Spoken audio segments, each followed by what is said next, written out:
ओम शांति। अॼु जी मुंहिंजी तारीख़ आहे 25/6/2026। अॼु मिठा मिठा बाप दादा चवनि था मीठी मीठी ॿार पावन ठहिण जो एकमात्र उपाय आहे बाप जी यादि जी महिनत ही अंत में कम में ईंदी। प्रश्न आहे, संगम ते कहिड़ो तिलक ॾियो त स्वर्ग जी राजाई जो तिलक मिली वेंदो। उत्तर, संगम ते इहे ई तिलक ॾियो की असां आत्मा बिंदी आहियूं, असां शरीर न। अंदरि में इहे घुरंदा रहो, असां आत्मा आहियूं, असांखे बाप सां वरसो वठिणो आहे। बाबा बि बिंदी आहिनि, असां बि बिंदी आहियूं। हिन तिलक सां स्वर्ग जी राजाई जो तिलक प्राप्त थींदो। बाबा चवंदा आहिनि, मां गारंटी कंदो आहियां, तव्हां यादि करो त अधु कलाक जे लाइ रोइण सां छिपिजी वेंदो। ओम शांति। इहो फुरणो खपे कि मुंहिंजी आत्मा खे बाप खे ज़रूरु यादि करिणो आहे, तॾहिं पावन ठही सघंदा। महिनत जो कुझु आहे उहो इहे ई आहे जो महिनत ॿारनि सां पहुचंदी न आहे। माया ॾाढो हैरान कंदी आहे, हिकु बाप जी यादि भुलाए ॾींदी आहे, ॿियो ॿिए जी यादि अची वेंदी आहे। बाप अथवा साजन खे यादि न कंदा आहियूं। अहिड़े साजन खे त कम से कम 8 घंटा यादि करण जी सर्विस करणी आहे, अर्थात साजन खे मदद ॾियणी आहे यादि करण ते, अथवा ॿारनि खे बाप खे यादि करणु खपे। इहा ॾाढी वॾी महिनत आहे। गीता में बि मनमना भव आहे, बाप खे यादि कंदा रहो, उठंदे वेंदे हलंदे फिरंदे हिकु बाप खे यादि कंदा रहो, ॿियो कुझु न। पिछाड़ी जो इहे यादि ई कम में ईंदी। पंहिंजे खे आत्मा और शरीर ई सम्झो। हाणे असांखे वापसि वञिणो आहे। इहा महिनत ॾाढी करणी आहे। सवेर सनानु आदि करे करे पोइ एकांत में मथे छित ते व हॉल में वञी करे वेही रहो। जेतिरो एकांत हूंदो ओतिरो सुठो। हमेशह इहो ख़्यालु करो कि असांखे बाप खे यादि करिणो आहे, बाप सां पूरो वरसो वठिणो आहे। हीअ महिनत हर 5000 वर्ष पोइ तव्हांखे करणी हूंदी आहे। सत्य त्रेता द्वापर कलयुग किथे बि तव्हांखे हीअ महिनत न करणी पवंदी। हिन संगम ते ई तव्हांखे बाबा खे यथार्थ नाम रूप सां, स्वयं खे बि यथार्थ नाम रूप सां पहचाने करे यादि करिणो आहे। ऐं हिन समय बाबा चवंदा आहिनि कि मूंखे हुन रूप में यादि करो। बसि इहो वेलो आहे जॾहिं बाप चवंदा आहिनि मूंखे यादि करो। बाप ईंदा बि संगम ते आहिनि, ॿियो कॾहिं बाप ईंदा ई न आहिनि। तव्हां बि नंबरवार पुरुषार्थ अनुसार ॼाणंदा आहियो। ॾाढा ॿार बाप खे भुलिजी वेंदा आहिनि, इन करे ॾाढो धोखो खाईंदा आहिनि। रावण ॾाढो धोखेबाज़ आहे, अधु कलाक जो इहो दुश्मन आहे। हिन करे बाप चवंदा आहिनि रोज़ु सवेरे उथी करे वीचार सां गॾु मंथन करो, इहे चार्ट रखो केतिरो समय असां बाप खे यादि कयो, केतिरी जंग उतरी, सॼो मदार यादि ते आहे। ॿारनि खे पूरी कोशिशि करणी आहे पंहिंजो पूरो वरसो पाइण जे लाइ। नर सां नारायण ठहिणो आहे न, नर सां नारायण ठहिणो आहे। इहा सची सत्यनारायण जी कथा आहे। भगत माण्हू पूर्णमासी जे ॾींहुं सत्यनारायण जी कथा कंदा आहिनि। हाणे तव्हां ॼाणंदा आहियो 16 कलाक संपूर्ण ठहिणो आहे। उहो ठहींदा सत्य बाप खे यादि करण सां। बाबा आहे श्रीमत ॾियण वारो। बाप चवंदा आहिनि गृहस्थ व्यवहार में रहो, धंधे धोरी आदि कुझु बि करो, बाप खे यादि ज़रूरु करिणो आहे ऐं पावन ठहिणो आहे। बसि यादि न कंदा त रावण सां छा न काथे धोखो खाईंदा। इन करे मूल ॻाल्हि बाप सम्झाईंदा आहिनि यादि जी। शिव बाबा खे यादि करिणो आहे। देह सां देह ते सभु संबंधी आहिनि, उन्हनि खे भुलिजी पंहिंजे खे आत्मा निश्चय करो। बाबा बार बार सम्झाईंदा आहिनि पंहिंजे खे आत्मा सम्झी बाप खे यादि करो, न त पोइ अंत में ॾाढो पछताईंदव, ॾाढो दुखो खाईंदव। कोई अहिड़ो ज़ोर सां थप्पड़ लॻंदो जो माया हिकदमि कारो मुंहुं करे ॾींदी। बाप आया आहिनि गोरो ठाहिण। हिन समय सभु हिक ॿिए जो कालो मुंहुं कंदा आहिनि, रहंदा आहिनि। गोरो ठाहिण वारो हिकु बाप आहे, जंहिंजी यादि सां तव्हां गोरो स्वर्ग जा मालिक ठहींदव। इहा आहे पतित दुनिया। बाबा ईंदा ई आहिनि पतितनि खे पावन ठाहिण। बाक़ी तव्हांजी धंधे धोरी आदि सां बाबा जो कोई संबंध न आहे। शरीर निर्वाह अर्थ तव्हांखे जो करिणो आहे सो करो। बाबा त सिर्फ़ु चईंदा आहिनि मनमना भव।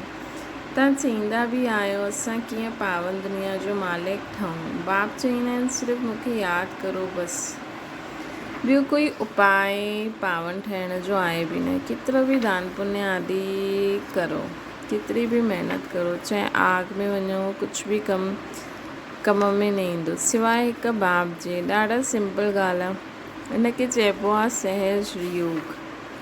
पंहिंजे खां पुछो असां पंहिंजे मिठे मिठे बाप खे सॼे ॾींहं में केतिरो यादि कंदा आहियूं। निंड में त कोई पाप न थींदो आहे न, अशरीरी थी वेंदा आहिनि। बाक़ी ॾींहं में ॾाढो पाप थींदो रहंदो आहे। पुराणे पाप बि ॾाढा आहिनि। महिनत करणी आहे यादि जी। हिते ईंदा आहियूं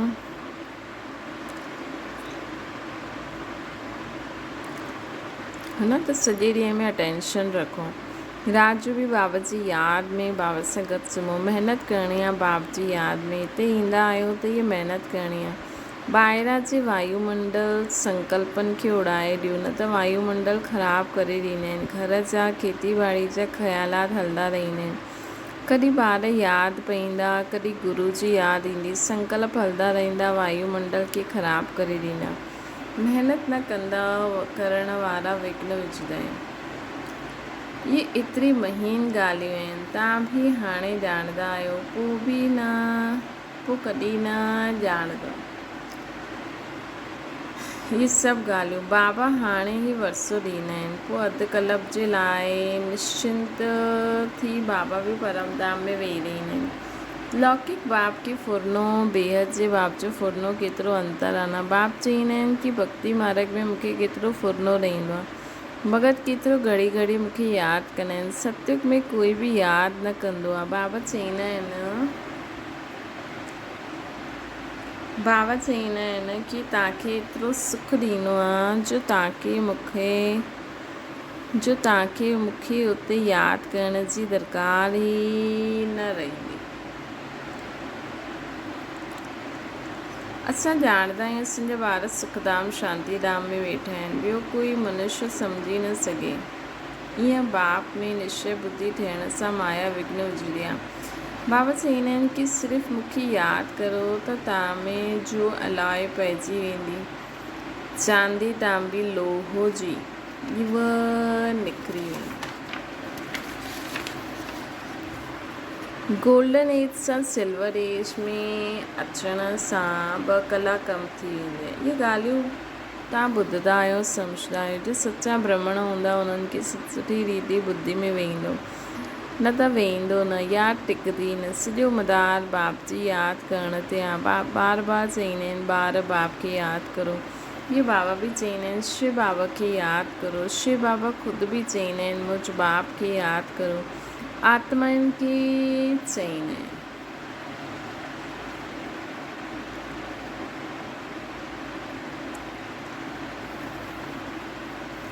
आत्माउनि खे चईंदा आहिनि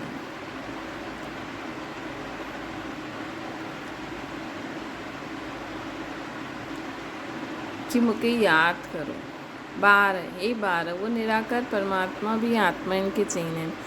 मूल ॻाल्हि ई आहे, कोई बि अचे त उन्हनि खे पहिरियों चओ कि अलफ़ खे यादि करो। कोई तिक न करणी आहे। सिर्फ़ु चओ पंहिंजे खे आत्मा सम्झी बाप खे यादि करो। इहे अंदरि घोटणो आहे। असां आत्मा ई आहियूं। ॻाईंदा बि आहिनि न तुलसीदास संदन किसे तिलक ॾींदा आहिनि रघुवीर। तिलक कोई स्थूल थोड़ी आहे। तव्हां सम्झंदा आहियो तिलक वास्तव में हिन समय जो यादगार आहे। तव्हां यादि कंदा रहंदव त गोया राजा जो तिलक मिली वेंदो। तव्हां बाप खे यादि कंदा रहंदव त गोया राजा जो तिलक मिली वेंदो। तव्हांखे राजा जो तिलक मिलंदो, डबल सितार ठहींदव। राजा जो तिलक मिलंदो अर्थात स्वर्ग जा महाराजा महारानी ठहींदव। बाबा केतिरो सहज ॿुधाईंदा आहिनि। बसि सिर्फ़ु यादि करो असां आत्मा ई आहियूं, शरीर न। असां बाप खां वरसो वठिणो आहे असांखे। तव्हां ॼाणंदा असां आत्मा बिंदी आहियूं, बाबा बि बिंदी आहिनि। बाबा ज्ञान जो सागर, सुख जो सागर, उहे असांखे वरदान ॾींदा आहिनि। इन्हनि जे बाजू में अची करे वेही रहंदा आहिनि। गुरू पंहिंजे शिष्यनि खे बाजू में विहारे सेखारींदा आहिनि। इहे बि बाजू में वेठा आहिनि न। ॿारनि खे सिर्फ़ु चवंदा आहिनि पंहिंजे खे आत्मा सम्झो, पर मामिकम यादि करो। सत्युग में बि तव्हां पंहिंजे खे आत्मा सम्झंदा आहियो, परंतु बाप खे न ॼाणंदा। असां आत्मा शरीर छॾंदा आहियूं, पोइ ॿियो जन्म वठंदा आहियूं। ड्रामा अनुसार तव्हांजो पार्ट ई अहिड़ो आहे, इन करे तव्हांजी आयु हुते वॾी रहंदी आहे। पवित्र रहंदा आहियो। सत्युग में आयु वॾी रहंदी, कलयुग में नंढी थी वेंदी आहे। हुते योगी, हिते भोगी। पवित्र हूंदा आहिनि योगी, हुते रावण राज्य हूंदो ई न आहे। आयु वॾी रहंदी आहे, हिते आयु केतिरी नंढी थी वेंदी आहे। इन करे कर्म भोग चइबो आहे। हुते अकाले मृत्यु कॾहिं न थींदी। त बाप चवंदा आहिनि कि बाप खे पहचानो त श्रीमत मिलंदी। हिकु बाप खे यादि करो, पंहिंजे खे आत्मा निश्चय करो। असांखे हाणे वञिणो आहे, इहो शरीर छॾिणो आहे, बाक़ी टाइम सर्विस में लॻाइणो आहे। तव्हां ॿार ॾाढा ग़रीब आहे, इन करे बाप खे तरस पवंदो आहे। तव्हां बूढ़ियूं कुबजायूं आदि खे कोई तकलीफ़ न ॾींदा आहिनि। बूढ़ियुनि खे कुबजाइनि खे चवंदा आहिनि, बूढ़ी कुबजा खे चवंदा आहिनि। बूढ़ियूं खे सम्झाइबो आहे बाप खे यादि करो।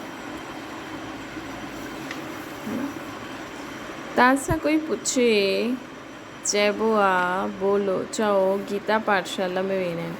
तव्हां खां कोई पुछे काॾे वेंदा आहियो, उन्हनि खे चओ असां गीता पाठशाला में वेंदा आहियूं। ॿार प्रदर्शनी आदि ते केतिरो ख़र्चो कंदा आहिनि, लिखंदा बि आहिनि फलानो सुठो प्रभावित थियो, परंतु बाबा चवंदा आहिनि हिकु बि ईअं न लिखंदा आहिनि कि बराबरि इन समय बि जो बाप इन ब्रह्मा तन में आया आहिनि, हुन सां ई स्वर्ग जो वरसो मिली सघंदो। बाबा सम्झी वेंदा आहिनि कि हिक खे बि निश्चय न थियो, सिर्फ़ु प्रभावित थींदा आहिनि। इहे ज्ञान ॾाढो सुठो आहे।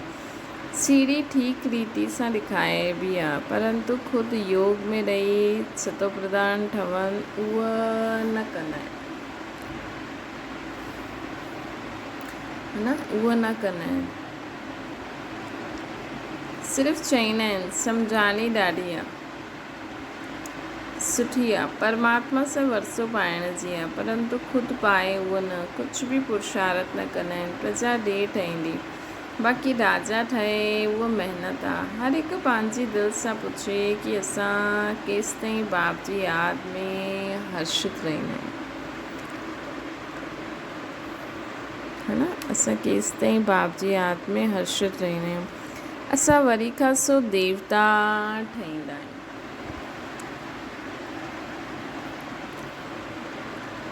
ईअं पाण सां गॾु एकांत में वेही ॻाल्हियूं करो, ट्राए करे ॾिसो। बाप खे यादि कंदा रहो त बाप गारंटी ॾींदा आहिनि, तव्हां अधु कलाक कॾहिं रोईंदा न। हाणे तव्हां चवंदा आहियो बाबा अची करे असांखे रावण माया ते जीत पाराईंदा आहिनि। जो जेतिरी महिनत कंदा आहिनि पंहिंजे लाइ ई कंदा आहिनि, पोइ तव्हां ईंदव नई दुनिया में। पुराणी दुनिया जो हिसाब किताब बि चुकतो करिणो आहे, जबकि तव्हांखे सतो प्रधान ठहिणो आहे।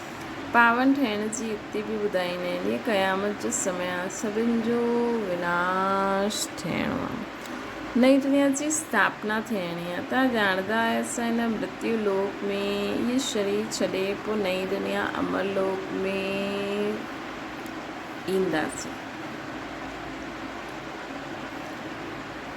असां पढ़ंदा ई आहियूं नई दुनिया जे लाइ। ॿी कोई अहिड़ी पाठशाला न आहे जिते भविष्य जे लाइ पढ़ाईंदा आहिनि। हा, जो दान पुण्य कंदा आहिनि उहे राजा वटि जन्म वठंदा आहिनि। गोल्डन स्पून इन माउथ चइबो आहे। सतयुग में तव्हांखे मिलंदो आहे, कलयुग में बि जो राजाउनि वटि जन्म वठंदा आहिनि उन्हनि खे मिलंदो आहे। पोइ बि हिते त अनेक प्रकार जा दुख रहंदा आहिनि। तव्हांखे त भविष्य 21 जन्मनि जे लाइ कोई दुख ई न हूंदो, कॾहिं बीमार न पवंदव। गोल्डन स्पून इन स्वर्ग।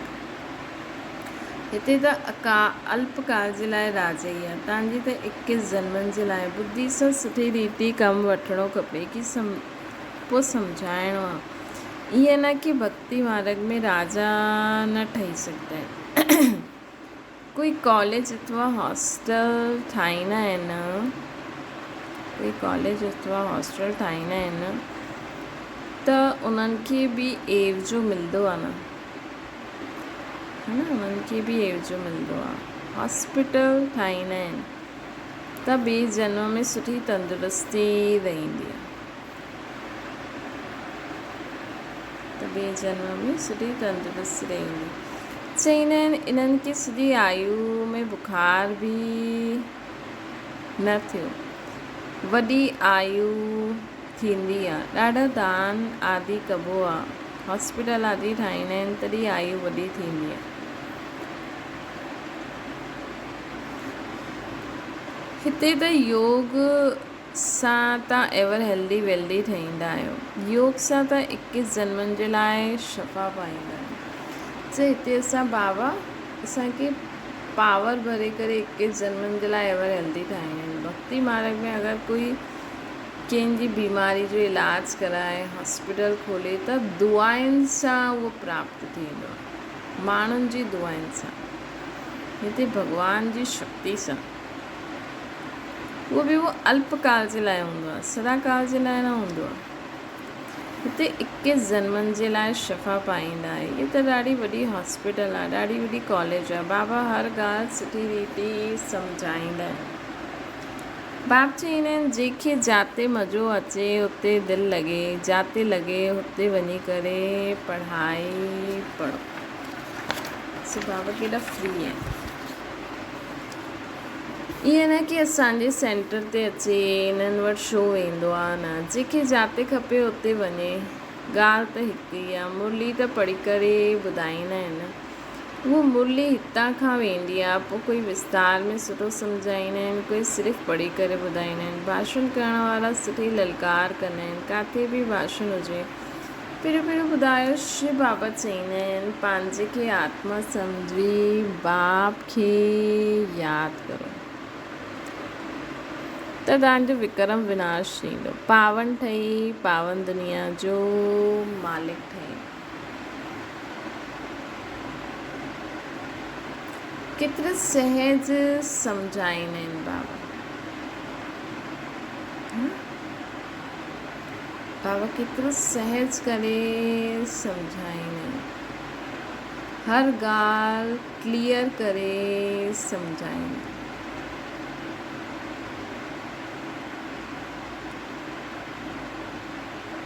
अच्छा, मीठी मीठी सिकी लॾे ॿारनि प्रति माता पिता बाप दादा जो यादि प्यार ऐं गुड मॉर्निंग। रूहानी बाप जी से सभिनि रूहानी ॿारनि खे नमस्ते।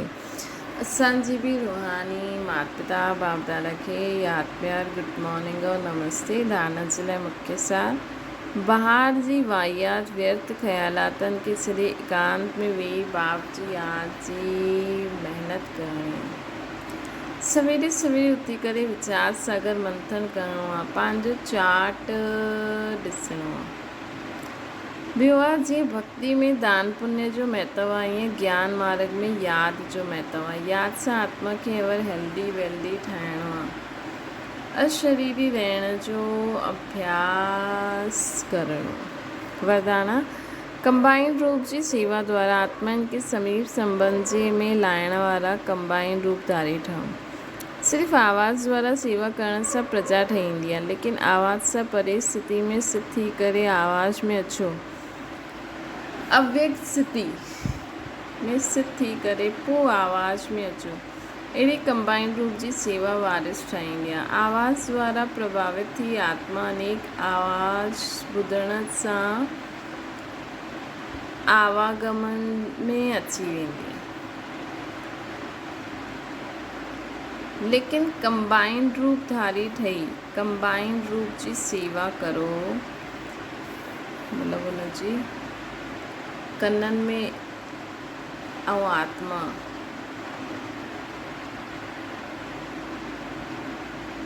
आत्मा खे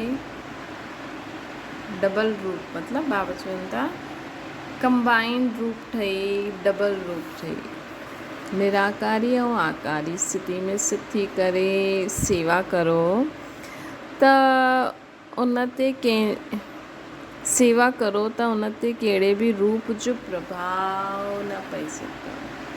स्लोगन आहे साधननि में बेहद जी वैराग्य प्रति जी साधना मौज न थी वञे। अव्यक्त इशारो आहे जो सहनशील वारा आहिनि उहे पंहिंजी सहनशीलता जी शक्ति सां कहिड़े बि कठोर संस्कार वारनि खे कहिड़े बि कठिन कार्य खे शीतल ठाहे छॾींदा आहिनि। उहे सहज करे ॾींदा आहिनि। सहनशीलता जे गुण वारा गंभीर हूंदा, गहराई में वेंदा हर ॻाल्हि जी। उन्हनि खे कोई कुझु चईंदो बि कुझु प्रॉब्लम बि हूंदी त उहो उनजी गहराई में वेंदा।